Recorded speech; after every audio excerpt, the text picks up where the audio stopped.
Hi, I'm Miles Protter, and this series is called How to Achieve Impossible Results. And today I'm going to talk about a tricky problem, which is how do we get people to change the results that they're producing now? See, we all face times when the people working with us are not as productive as we need them to be, or they're facing some sort of schedule or quality or safety problem, right? And the model in our head says, well, to get different results, we need people to change their actions because actions produce results, right? And by changing the actions, we expect them to improve in some way. But does that really work? I'm not sure. Let's just look at a really kind of trivial example, okay? So you walk into your teenager's bedroom and it's a mess, and that's the result, okay? And so we say, clean it up. That's the action. What happens? Well, they either don't do it, they ignore us, or they kind of do some sort of half-hearted job, or they might even clean it up, but half an hour later it's messy again. So,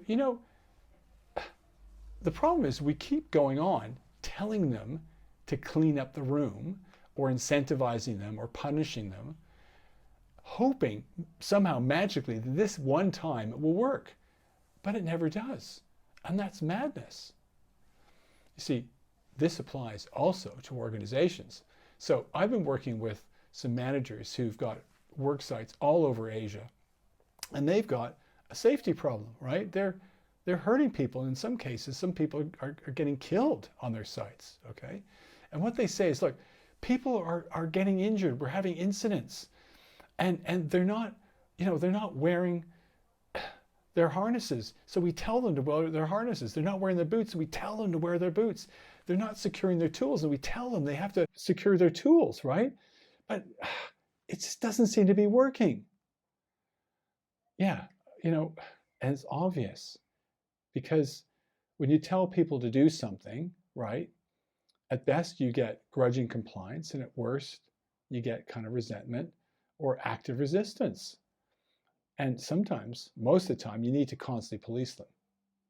So there is a better way, okay? We have to look at what is actually behind their actions. You see, when you understand how people see the world, right? And you start to kind of get a sense of their rationality. People are rational. They do things according to their perceptions. So these managers started talking to their workers to understand their world better, right? And what they found out is that many of these workers, they're on their day-to-day, they have no contract.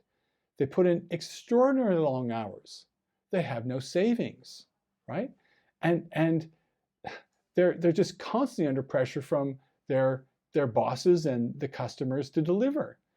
So you see, the thing is, it makes sense to them not to pay much attention to safety because safety slows things down, right? It's rational. So when we understand people's perceptions and drivers, okay, then we can start trying to influence them to do things differently, and that will hopefully produce different results. So now these managers, now they know what is impacting their workers, they can start taking their workers into consideration. They've been slowing down schedules to take the pressure off. They've been demanding that the contractors these guys work for take better care of them, right? And when the workers realize that they and their mates actually matter to someone, they start looking after each other, and safety improves amazingly enough. So if you want to improve the effectiveness of a team, find out how they see the world and go to work on that rather than telling them what to do.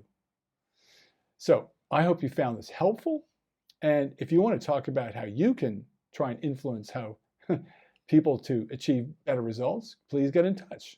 Otherwise, we'll see you next time.